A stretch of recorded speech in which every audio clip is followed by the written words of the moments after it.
Quelques vérités sur notre identité en Christ. 1. Je suis enfant de Dieu. 1 Jean 3, verset 1. Voyez quel amour le Père nous a témoigné pour que nous soyons appelés enfants de Dieu. Et nous le sommes si le monde ne nous connaît pas, ce qu'il ne l'a pas connu. 2. Je suis aimé de Dieu. Jérémie 31, verset 3. De loin l'Éternel se montre à moi. Je t'aime d'un amour éternel. C'est pourquoi je te conserve ma bonté, même si vous êtes une personne divorcée, rejetée, bannie. Sachez que Dieu vous aime. 3. Je suis pardonné pour mes fautes. Colossiens 2, verset 13. Et vous qui étiez morts à cause de vos fautes, et parce que vous étiez des incirconcis, des païens, Dieu vous a donné la vie avec le Christ. Il nous a pardonné de toutes vos fautes. Que personne ne vienne vous chercher avec votre passé, quel que soit ce que vous avez fait. Dieu vous a pardonné. 4. Je suis purifié. 1 Jean 1, verset 7. Et si nous marchons dans la lumière, comme il est lui-même lumière, nous sommes mutuellement en communion.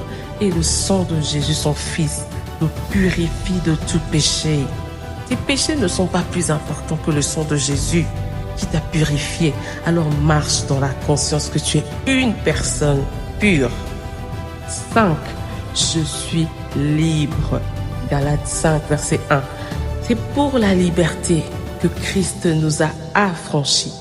Demeurez donc fermes et ne vous laissez pas mettre sous le joug de la servitude.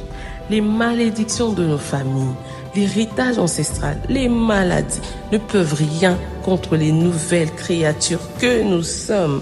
Quand ils viennent tous frapper à notre porte, présentons-leur notre nouvelle identité en Christ. 6. Je suis le temple du Saint-Esprit. 1 Corinthiens 6, verset 19. Ne savez-vous pas que votre corps est le temple du Saint-Esprit qui est en vous et que vous ne vous appartenez point à vous-même? La conscience de notre identité en Christ nous empêchera d'utiliser notre corps, le temple du Saint-Esprit, à des mauvaises fins. Nous empêchera d'accepter la maladie et l'infirmité dans notre corps. 7. Je fais partie de la famille de Dieu. Amen. Éphésiens 2, verset 19. Ainsi donc, vous n'êtes plus des étrangers, ni des gens du dehors, mais vous êtes concitoyens des saints. Jean, tu es la maison de Dieu. Vous n'êtes pas seul, même si physiquement vous l'êtes. Souvenez-vous toujours que vous êtes un membre important de la famille de Dieu. Amen. 8. Je suis co-héritier du Christ. Romains 8, verset 17. Or, si nous sommes enfants, nous sommes aussi héritiers de Dieu et co-héritiers du Christ, si toutefois nous souffrons avec lui, afin d'être glorifiés avec lui. Que veux-tu? Le travail, le mariage, la promotion, la réussite? Tout cela appartient à Dieu et en tant qu'héritier, tu as le plein droit à ces choses. 9. J'ai été renouvelé. 2 Corinthiens 5, verset 17 encore. Si quelqu'un est en Christ, il est une nouvelle créature. Les choses anciennes sont passées. Voici, toutes choses sont devenues nouvelles. Tu n'es pas cette femme qui a avorté plusieurs fois.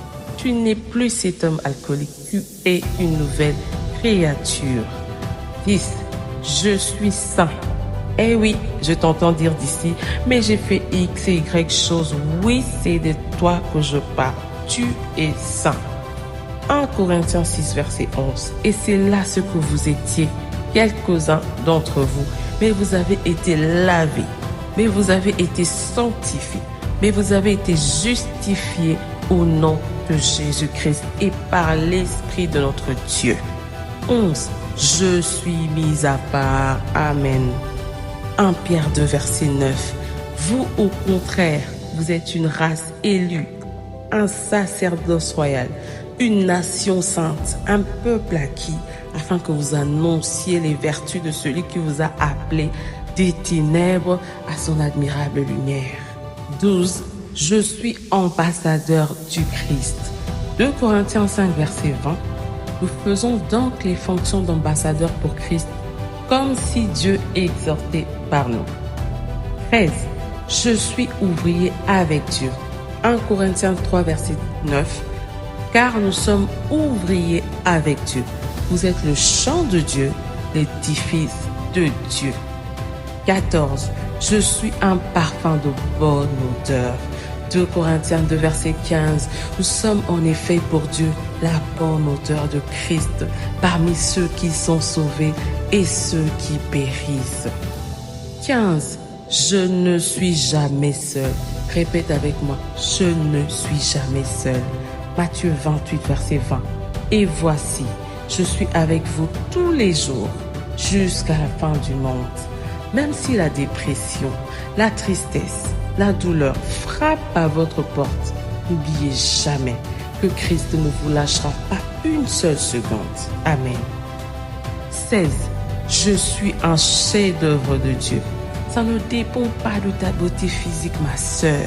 Ça ne dépend pas de tes muscles, mon frère. C'est Dieu qui le dit de toi. Psaume 139, verset 14. Je te loue de ce que je suis une créature si merveilleuse. Tes œuvres sont admirables et mon âme le reconnaît bien. 17. Je suis comblé de ses bienfaits. Oh wow. Colossiens 2, verset 10. Vous avez tout pleinement en lui, qui est le chef de toute domination et de toute autorité. Qu'est-ce que tu peux avoir dans le monde qui te comblera mieux que Dieu? Joie et paix éphémère, mais la conscience de ton identité en Christ te fera gagner du temps, t'évitera des soucis inutiles, te remplira de joie, de confiance et d'assurance. Savoir que nous sommes aimés, acceptés, rénovés en Christ nous libère des chaînes du passé et nous permet de marcher avec assurance dans notre appel. En Christ, nous découvrons non seulement notre valeur unique, mais aussi notre place au sein de la communauté des croyants. Rappelons-nous toujours que notre identité n'est pas définie par nos échecs ou par les opinions des autres sur nous, mais par l'amour inconditionnel de Dieu. Sois fortifié, mon frère, ma sœur, toi qui pensais qu'il n'y avait plus d'espoir pour toi. Je te donne une bonne nouvelle. Jésus t'aime et Jésus t'appelle.